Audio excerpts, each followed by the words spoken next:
2 years, I didn't recognize my problem, but she recognized within 2 weeks. And I would like to say big thanks to Gathering. It's because of her, because I would like to say that it's a genuine thing that I don't know my weakness. Reading, she find out my, my weak points. Reading part A.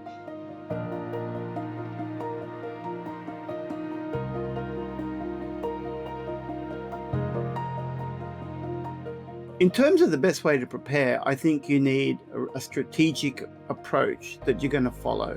Now, at OET Online, we have our own method, and that has 3 components. First, live classes and/or recorded video, then self-study, and thirdly, personal teacher support. With the live classes, that's going to help you develop those required skills.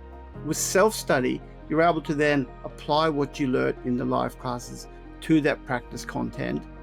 And thirdly, that teacher support and feedback will really help you address any particular weak areas. Revathi was working full-time. She'd already started the family, so she was also busy looking after her child, was working full-time as well. I was aware as well that Revathi had taken the test before and hadn't achieved success on that time. So there was that feeling as well of self-doubt. Would she be able to successfully pass the exam? I know from the beginning I struggled a lot. I would like to say the foundation program, it was really excellent because I don't have that much vocabulary collection, like grammatic skills and those things.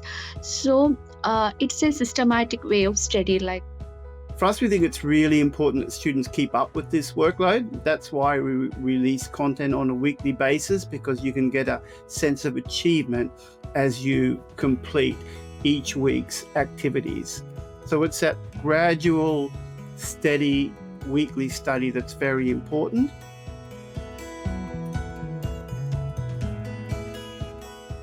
Once you start doing OET prep, the focus shifts to more specific exam preparation, including exam-like tasks under time conditions and mock tests and various things to develop that exam readiness. One of the things we realized that Revathi needed to particularly work on at that point was the reading skills. So we really encouraged her to develop a daily reading habit. And the goal was to build her vocabulary and also her reading speed.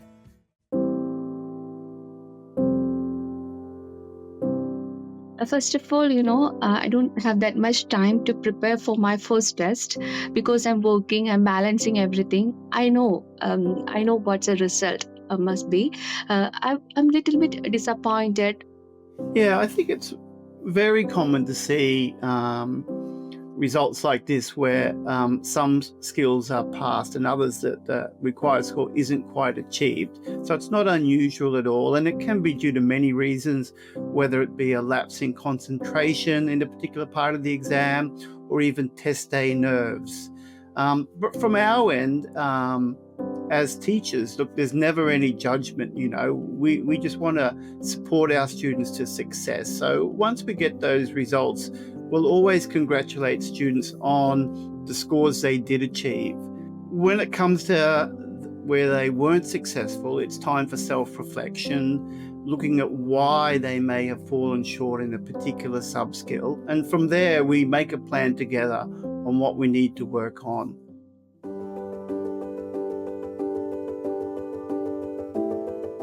I decided to take some leave from my workplace. That's an important thing because I know we need a consistent practice and a systematic way of approach for the OET exam.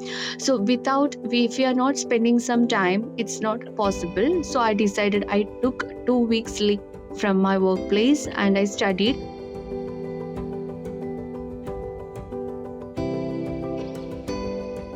I passed, I cleared my OET. I'm really happy, excited. I can work UK as a registered nurse. I'm happy. So we got the call from Revathi that she'd passed the exam, and we were absolutely thrilled.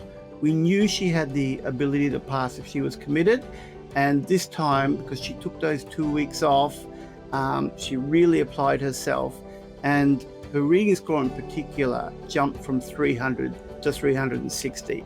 So we were really proud. I finished. I'm okay. I'm registered nurse now.